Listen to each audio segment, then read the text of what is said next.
Hello dear students, welcome to smart knowledge. प्यारे बच्चों, mid term exam discuss करेंगे। Class रहेगी 8th और सब्जेक्ट रहेगा हिंदी। टाइम आपका रहेगा 2.5 घंटे का। मैक्सिमम मार्क्स आपके जो रहेंगे वो रहेंगे 60। निम्नलिखित गद्यांश को ध्यानपूर्वक पढ़िए और पूछे गए प्रश्नों के उत्तर आपको देने हैं। तो यहाँ से आप इसको पढ़ेंगे। मुरली वाला एकदम अप्रतिभ होठा यानी हैरान होठा बोला, आपको क्या पता बाबूजी कि इनकी असली लागत क्या है। यह तो ग्राहकों का दस्तूर होता है कि दुकानदार चाहे हानि उठाकर चीज़ें क्यों न बेचे, पर ग्राहक यही समझते हैं कि दुकानदार जो है वो क्या है, मुझे लूट रहा है। आपका भला काहे को विश्वास करेंगे, लेकिन सच पूछे तो बाबूजी असली दाम 2 ही पैसा है। आप कहीं से 2 पैसे में ये मुरली नहीं ला सकते। मैंने तो पूरी 1000 बनवाई हैं, तब मुझे इस भाव की पड़ी हैं। ठीक है, तो ये हो जाएगा। अब विजय बाबू बोले, अच्छा मुझे ज़्यादा वक्त नहीं, जल्दी से दो जो है निकाल दो। क्लियर है। ग्राहक, अब पहला क्वेश्चन दिया गया है, ग्राहक यही समझते हैं दुकानदार मुझे लूट रहा है। गद्यांश में किसने कहा और किससे कहा? तो ये बात मुरली वाले ने कही विजय बाबू से। नेक्स्ट है, गद्यांश के अनुसार किसके पास ज़्यादा वक्त नहीं था? तो विजय बाबू के पास ज़्यादा वक्त नहीं था। प्रश्न 2, निम्नलिखित पद्यांश को ध्यानपूर्वक पढ़िए और पूछे गए प्रश्नों के उत्तर आपको लिखने हैं।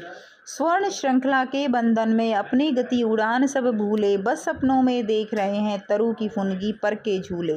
ऐसे थे अरमान के उड़ते नीले नभ की सीमा पाने, लाल किरण सी चोंच खोल चुकते तारक अनार के दाने। तो काव्यांश में किसकी सीमा को पाने की बात की गई है? तो आकाश की सीमा को पाने की बात की गई है। काव्यांश के अनुसार पंछी सपनों में क्या देख रहे हैं? तो पेड़ों की ऊंची टहनियों पर झूलना। ठीक है। नेक्स्ट देखिए, निम्नलिखित व्याकरणिक प्रश्नों के उत्तर लिखने हैं। तो पराया शब्द का विलोम जो है पहचान कर लिखना है। तो पराया का विलोम क्या हो जाएगा? अपना हो जाएगा। नीचे दिए गए विकल्पों में भाववाचक संज्ञा को पहचानना है। तो भाववाचक संज्ञा कौन सी होती है? वह संज्ञा जिसको हम टच नहीं कर सकते, ठीक है ना, और जिसके अंदर भाव होता है उसको हम भाववाचक संज्ञा कहते हैं। जैसे बचपना, ठीक है। उसके बाद जो भाववाचक संज्ञा जो है वो अदृश्य होती है।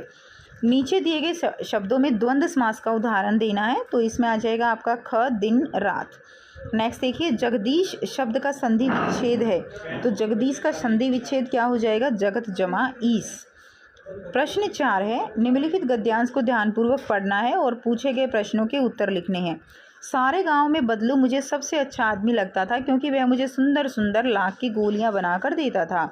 मुझे अपने मामा के गांव जाने का सबसे बड़ा चाव यही था कि जब मैं वहां से लौटता तो मेरे पास ढेर सारी गोलियां होती, रंग बिरंगी गोलियां जो किसी भी बच्चे का मन मोह लें।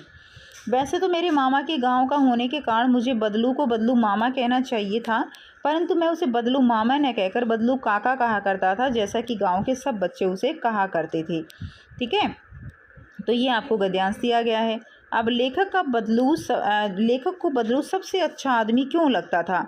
तो क्यों लगता था? अब बच्चा है तो उसको जो अच्छी अच्छी चीज़ जो भी देगा वही बच्चों को अच्छा लगता है। तो क्योंकि वह उसे सुंदर सुंदर लाख की गोलियां बना कर देता था, तो इसलिए वो उसको अच्छा लगता था।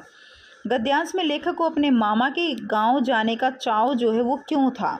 तो लेखक को अपने मामा के गांव जाने का चाव था क्योंकि रंग बिरंगी गोलियां उसको वहां से मिलती थी। उसके बाद गद्यांश में वह क्या है जो किसी भी बच्चे का मन मोह ले? तो वो क्या है? वो रंग बिरंगी गोलियां हैं। गद्यांश के अनुसार गांव के सभी बच्चे बदलू को क्या कहकर बुलाते थे? तो उसको बदलू काका कहकर बुलाते थे। प्रश्न 5, निम्नलिखित काव्यांश को ध्यानपूर्वक पढ़ना है और पूछे गए प्रश्नों के उत्तर लिखने हैं। पक्षी और बादल ये भगवान के डाकिए हैं जो एक महादेश से दूसरे महादेश को जाते हैं। हम तो समझ नहीं पाते, मगर उनकी लाई हुई चिट्ठियाँ पेड़ पौधे पानी और पहाड़ जो है वो बाँचते हैं। तो काव्यांश के अनुसार भगवान के डाकिए कौन हैं? तो काव्यांश के अनुसार भगवान के डाकिए पक्षी और बादल हैं। काव्यांश के अनुसार पक्षी और बादल कहाँ से कहाँ तक जाते हैं? तो वे जाते हैं एक महादेश से दूसरे महादेश तक। काव्यांश के अनुसार चिट्ठियाँ कौन लाता है? तो पक्षी और बादल जो है वो चिट्ठियाँ लेकर आते हैं। 4th है, काव्यांश के अनुसार पेड़ पौधे पानी और पहाड़ क्या करते हैं? तो क्या करते हैं? वो चिट्ठियाँ बाँचते हैं। प्रश्न 6 है, निम्नलिखित प्रश्नों के उत्तर लिखिए। लाख की चूड़ियाँ पाठ में बदलू को सबसे अधिक चिढ़ किससे थी? तो उसको सबसे अधिक चिढ़ जो है वो कांच की चूड़ियों से थी। नेक्स्ट देखिए, बस की यात्रा पाठ में लेखक बस में कहाँ से कहाँ जा रहे थे? तो वो जा रहे थे पन्ना से सतना तक। प्रश्न 7 है, निम्नलिखित प्रश्नों के उत्तर लिखिए। आपके पाठ्य पुस्तक में रामधारी सिंह दिनकर द्वारा रचित कविता कौन सी है? तो कविता कौन सी है? ये है भगवान के डाकिए। अगला प्रश्न है सेकंड, भगवान के डाकिए पाठ के अनुसार एक देश की धरती दूसरे देश को क्या भेजती है? तो वो सुगंध भेजती है। अगला प्रश्न है वर्णात्मक प्रश्न रहेगा, खंड ब। प्रश्न 8 है, निम्नलिखित व्याकरणिक प्रश्नों के उत्तर आपको लिखने हैं। तो महात्मा शब्द का समास बताइए। ठीक है, तो ये कौन सा समास है? कर्मधारय समास है। व्यापारिक शब्द में मूल शब्द और प्रत्यय लिखना है। तो व्यापारिक मूल शब्द में प्रत्यय जो है कहाँ लगता है? पीछे लगता है और उपसर्ग आगे लगता है। तो मूल शब्द इसमें व्यापार है और इक जो है प्रत्यय हो जाएगा। मीठा शब्द का भाववाचक संज्ञा लिखनी है, तो मिठास हो जाएगा। नीले फूल ले आओ वाक्य में विशेषण छांट कर लिखना है, तो नीले जो है यहाँ पे क्या हो जाएगा? विशेषण हो जाएगा। अगला प्रश्न है प्रश्न 9, निम्नलिखित प्रश्नों के उत्तर लिखने हैं। भगवान के डाकिए किसे कहा गया है? पक्षी और बादल को। भगवान के डाकिए द्वारा लाई गई चिट्ठियाँ कौन पढ़ते हैं? पेड़ पौधे, पानी और पहाड़ पढ़ते हैं। एक देश की भाप जो है वो दूसरे देश में क्या बन जाता है? तो पानी और बारिश की बूंदें। पक्षी एक देश से दूसरे देश में सुगंध कैसे ले जाते हैं? अपने पंखों से। ठीक है, उसके बाद प्रश्न 10 है, निम्नलिखित प्रश्नों के उत्तर लिखने हैं। लाख की चूड़ियाँ पाठ में बदलू लेखक को क्या कहकर बुलाता था? लला कहकर बुलाता था। बस की यात्रा पाठ में बस को देखते ही देखते लेखक के मन में कौन सा भाव जगा? तो श्रद्धा भाव। बस की यात्रा पाठ में लेखक के साथ कंपनी के कौन से अधिकारी जा रहे थे? तो हिस्सेदार जा रहे थे। प्रश्न 4, समाचार पत्रों में किस प्रकार के समाचार भरे रहते हैं? क्या निराश हुआ जाए? पाठ आधार पर लिखिए। तो ठगी, डकैती, चोरी, तस्करी व भ्रष्टाचार की, ठीक है, समाचार रहते हैं। प्रश्न 11 है, निम्नलिखित गद्य आधारित प्रश्नों में से किन्हीं 4 के उत्तर आपको लिखने हैं। तो पहला प्रश्न है, वस्तु विनिमय क्या है? लाख की चूड़ियाँ पाठ के आधार पर लिखिए। तो वस्तु विनिमय क्या है? एक वस्तु के बदले दूसरी वस्तु का आदान प्रदान करना क्या कहलाता है? वस्तु विनिमय कहलाता है। अगला प्रश्न है, लाख की चूड़ियाँ पाठ के आधार पर बताइए कि बदलू के रोजगार छिन जाने की क्या वजह थी? तो इसमें आप लिख देंगे मशीनीकरण और औद्योगिकीकरण जो है वो बदलू के रोजगार छिन जाने की वजह थी। इसी के आधार पर आप इसको और एक्सप्लेन कर सकते हो। अगला प्रश्न है, यदि आपको किसी एक जगह पर यात्रा करनी हो तो आप क्या तैयारी करेंगे? किन्हीं 2 तैयारियों को लिखना है। तो बेटा आप इसको खुद से कर सकते हो कि अगर आपको कहीं जाना है तो सबसे पहले आप क्या करोगे? आप लिख सकते हो इसमें हम टिकट बुक करवाएंगे और सामान की पैकिंग करेंगे। ठीक है, तो इस तरह की बात इसमें लिख देनी है। 4th क्वेश्चन है, उत्सर्ग की ऐसी भावना दुर्लभ है, बस की यात्रा पाठ में लेखक ने ऐसा क्यों कहा? तो ऐसा इसलिए कहा कि बस कंपनी के हिस्सेदार जो है उसी बस में यात्रा करने के कारण यह जानते हुए कि बस के इंजन और टायर जो हैं वो जर्जर हैं, इसलिए लेखक ने ऐसी बात कही थी। अगला प्रश्न है, क्या निराश हुआ जाए पाठ में लेखक के कई बार धोखा खाने के बावजूद भी निराश नहीं होने का क्या कारण है? तो लेखक कैसा है? लेखक आशावादी प्रवृत्ति के हैं। ठीक है, और एक तरफ उन्होंने धोखा खाया तो दूसरी तरफ कई बार उन्हें लोगों ने मदद भी की है। मदद करने वालों की संख्या अधिक होने के कारण वे निराश नहीं हैं। उसके बाद नेक्स्ट देखिए, प्रश्न 12 है, निम्नलिखित पद्य आधारित प्रश्नों में से किन्हीं 3 के प्रश्न आपको 30 से 40 शब्दों में देने हैं।